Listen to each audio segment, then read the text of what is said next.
Question है हमारे पास में क्या दे रखा है, इसको सिंप्लीफाई करना है। 256 की पावर -4 की पावर -3/2। ठीक है, इसको सिंप्लीफाई करना है। कैसे करेंगे भाई? देखो सिंपल सा है हमारे पास में, इसका मान ज्ञात करना है।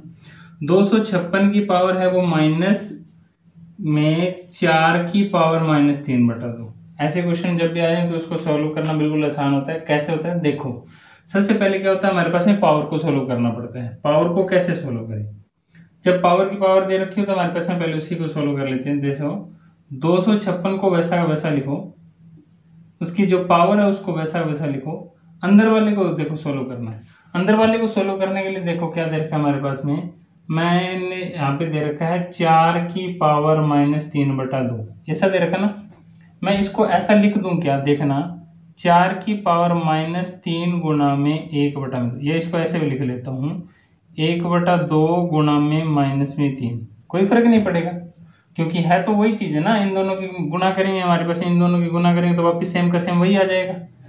तो इसका मतलब क्या होता है? 1/2 का मतलब क्या होता है? 4 की पावर का, पहले इसको ऊपर लगा के देख लेता हूँ पावर। 4 की पावर 1/2 का मतलब क्या होता है? 4√4 और इसकी वैल्यू क्या आ जाएगी हमारे से? 2 आ जाएगी। कहने का मतलब है इतने से को हम सोल्व करेंगे तो कितनी वैल्यू आ जाएगी हमारे पास में? 2 आ जाएगी। कितना आ जाएगा हमारे से? 2 आ जाएगा। ठीक है भाई। और एक बात और भी होता है ना हमारे पास में, जब पावर गुणा में तो इसको हमारे पास में अलग अलग भी लिख सकते हैं, या इसको ऐसे भी बता सकता हूँ आपको। एक ये भी तरीका होगा, आपको समझ आ गया होगा।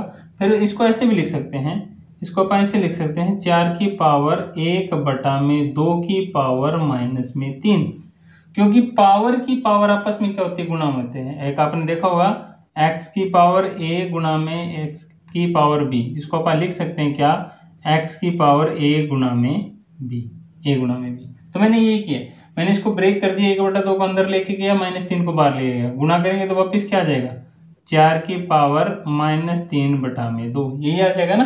तो कहने का मतलब इसको अपन ऐसे लिख सकते हैं। ठीक है, इसको ऐसे लिख सकते हैं। तो इसको सोल्व करो। कैसे सोल्व करेंगे भाई? इसको अपन सोल्व करेंगे, इसका जब इसकी वैल्यू निकालेंगे तो क्या आ जाएगा हमारे पास? 4 की पावर 1/2। 4 की पावर 1/2 का मतलब क्या हो गया? √4। √4 की वैल्यू कितनी थी? 2। तो कितना आ गया? 2। और इसकी पावर कितनी रहेगी? -3। कितने रह गए? -3। तो इसको सोल्व करने पे इसकी वैल्यू क्या आ रही है हमारे पास? -3 आ रही है। मतलब 4 की पावर -3/2 को सोल्व करने पे क्या आ रहा है? 2 की पावर -3। तो मैं इसको लिख दूं ऐसे 2 की पावर -3। यहाँ तो कोई डाउट नहीं है। चलो आगे चलते हैं।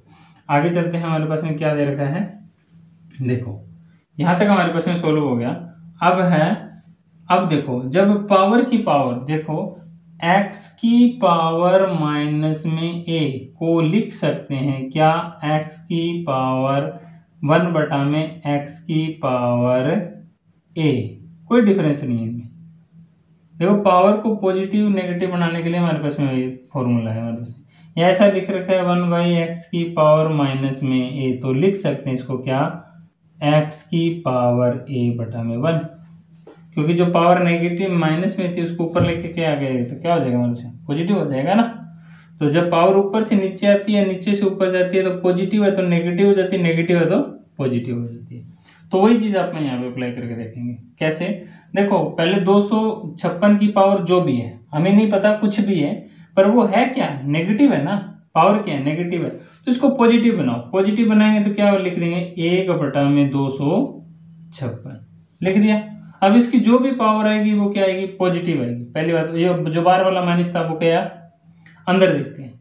अंदर क्या है हमारे पास में? 2 की पावर -3, इसको भी पॉजिटिव बना दे। कैसे बना दे? इसको ऐसे लिख दें 1/2 की पावर 3। कोई फर्क पड़ेगा? नहीं फर्क पड़ेगा ना। क्यों नहीं पड़ेगा? क्योंकि हमारे पास में इसकी पावर को हमने पॉजिटिव बनाने, जिसकी भी पावर पॉजिटिव बनानी हो तो उसको 1/, में लिख दिया करो। ठीक है भाई। इसको 1/, में लिखा तो इसकी पावर पॉजिटिव होगी, जब इसको बटा में लिख दिया तो इसकी भी पावर पॉजिटिव होगी। ठीक है, ये पूरे 1/256 की पावर है। करो इसको आगे सोलो। 1/256 कितनी पावर होती है? 2 की कौन सी पावर होती है? 2 की पावर कितने होते हैं? देखो 2 दूनी 4, 4 दूनी 8, 4 चौके 16, 32 और 64, 128, 256। तो 2 की पावर कितना होता है, 2 की पावर 8 पे जाके क्या मिलेगा, 256 मिलेगा। तो कहने का मतलब है यहाँ पे लिख सकते हैं 1/2 की पावर 8। ठीक है, 256 को लिख दिया मैंने 1 की पावर 2, 1/2 की पावर 8। और इसको सोल्व कर दो, 2 की पावर 3 कितना होता है अभी, 2 की पावर 3, 2 दूनी 4 दूनी 8। तो यहाँ पे इसकी पावर आ जाएगी हमारे पास में 1/8। यहाँ तक कोई डाउट है तो बोलो। ठीक है, यहाँ तक समझ में आ गया। 1/2 की पावर 8 और पूरे की पावर कितने हैं, 1/8।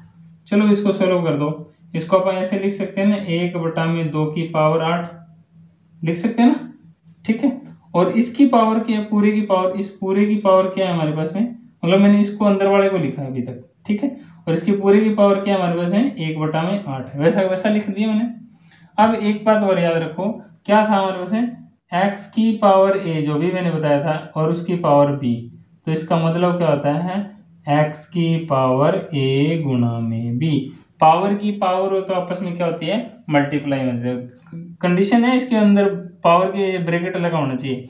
अगर ऐसा लिख रखा ना, x की पावर a की पावर b, और इसको आप ऐसा लिखना चाहो x की पावर a गुणा में b, तो ये गलत है। ये इस बराबर नहीं आएगा कभी भी, ये इसके बराबर नहीं आएगा कभी भी। ऐसे पावर जब आपस में क्या ब्रैकेट दे रखा हो, ब्रैकेट दे रखा मतलब इसकी पूरे की पावर ये b है, तो पावर आपस में गुणा हो जाएगी। अब इसका मतलब तो ये हो गया, ये x की पावर a और a की पावर b है। तो इसको इस तरीके से सोल्व करते आएंगे ऊपर से लेकर नीचे तक। पहले a को सोल्व करेंगे, उसकी पावर b है जो उसको सोल्व करेंगे, फिर पूरे की पावर करेंगे। तो ये इसके बराबर नहीं होता कभी भी, इस चीज का भी ध्यान रखना भी। ठीक है, तो यहाँ पे क्या दे रखा है हमारे पास में, 1/2 की पावर 8 और पूरे की पावर 1/8। इसको सोल्व कर दोगे, 1/2 और पूरे की पावर क्या है, इसकी पावर क्या है हमारे पास में 8 है, और पूरे की पावर 1/8। तो आप पावर की पावर हो तो आपस में क्या हो जाती है, गुणा हो जाती है ना। तो गुणा में 1/8, 8 से 8 क्या हो जाएगा, कैंसिल। क्या बच गया हमारे से, 1/2। 1/2 क्या हो जाएगा, इसका राइट आंसर हो जाएगा। आगे भी सुनिए, थोड़ा सा और देख लो एक बार दोबारा से। 256 है हमारे पास में, उसकी पावर दे रखी है -4 की पावर 3/2, ऐसा कुछ दे रखा है। ऐसा करना है तो हमारे पास 256 को वैसा वैसा रखा, इसकी माइनस पावर थी वो माइनस से रखी, अंदर वाले को सोल्व कर लिया। अंदर वाले को सोल्व करने का तरीका क्या था हमारे पास में, 4 की पावर -3/2, -3/2, -3/2। तो इसको हम ब्रेक कर लेते हैं, क्या लिख देते हैं, 1/2 गुणा में -3, 1/2 गुणा में -3। किसी की पावर 1/2, 1/2 का मतलब क्या होता है हमारे पास में, कि उसकी पावर क्या हो गया, रूट बन गया। भाई एक बात और बता देता हूं आपको, जैसे x की पावर 1/2, इसका मतलब क्या होगा, रूट ऑफ x। ठीक है, x की पावर 1/3, इसका मतलब क्या होगा हमारे पास में, रूट ऑफ x की, यहाँ पे 3 लिखा जाता है।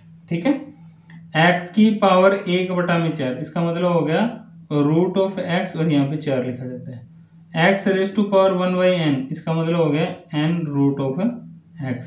यहाँ पे जो ये 2 यहाँ पे अंडरस्टूड होता है, लिखते नहीं होते कोई भी। तो इसका 1/2 का मतलब होता है रूट होता है। ठीक है, तो यहाँ पे भी 4 का बटा में 1/2 है ना, 1/2 का मतलब हो गया रूट हो गया यहाँ पे। तो 4 का रूट की वैल्यू कितनी आती है हमारे पास, 2 होती है। तो इसको सॉल्व करके कितना आ गया हमारे पास, 2 आ गया। और इस पूरे की पावर क्या बच गई, -3। ये आ गया भी सुनिए। ठीक है, तो ये हमारे पास में इसकी पावर क्या रहेगी, -3। 256 को हमने माइनस का सब्ट्रैक्ट करना, जब माइनस की पावर होती है तो ऊपर बटा में लिख देते हैं तो पावर पॉजिटिव हो जाती है। तो 256 को क्या लिखते हैं, 1/56, इसकी पावर क्या होगी, पॉजिटिव। अब इसकी पावर भी नेगेटिव, तो इसको पॉजिटिव बना दो, 1/2 की पावर 3। ठीक है भाई, चलो आगे चलते हैं। 1/256 को क्या लिख सकते हैं, 1/2 की पावर 8, और 1/2 को पावर 3 को क्या लिख सकते हैं, 1/8। 1/2 की पावर 8 को कैसे लिख सकते हैं, 1/2 और पूरे की पावर 8। क्यों भी, 1 की पावर भी 8 लिख लो जी, कोई फर्क नहीं पड़ेगा। 1 की तो कितनी पावर लगा लो, कोई फर्क नहीं पड़ता। तो इसकी कंप्लीट की पावर क्या हो जाएगी, 8 हो जाएगी। पूरे की पावर कितना है, 1/8 है। कर दो भी, पावर की पावर हो तो आपस में क्या हो जाती है, पावर गुणा में हो जाती है। कंडीशन क्या है कि यहाँ पे ब्रैकेट लगा होना चाहिए। अगर ब्रैकेट नहीं लगा रहेगा, पावर की पावर दे रखी है, तो ये बराबर नहीं होगा किसके, a की पावर, x की पावर a इंटू b के बराबर नहीं होगा। तो करो भाई, 1/2 वैसा वैसा, 8 को वैसा इसकी पावर लिख दिया, और 1/8 इसकी पावर, इसकी पूरी की पावर 8 है ना, 1/8 है ना, तो यहाँ पर हम क्या हो जाएगा, गुणा है, 8 से 8 कैंसिल हो, 1/2 आ जाएगा। तो डी इसका क्या हो जाएगा, राइट आंसर हो जाएगा। अगर समझ में आ गया आपको तो कमेंट करके बताओ कि ये क्वेश्चन आपको कैसा लगा और इसका आंसर निकालने का ये तरीका आपको कैसा लगा। अगर सही लगा तो इससे रिलेटेड क्वेश्चन करो, क्वेश्चन एग्जाम में से डेफिनेटली मिलेंगे। Okay, thank you.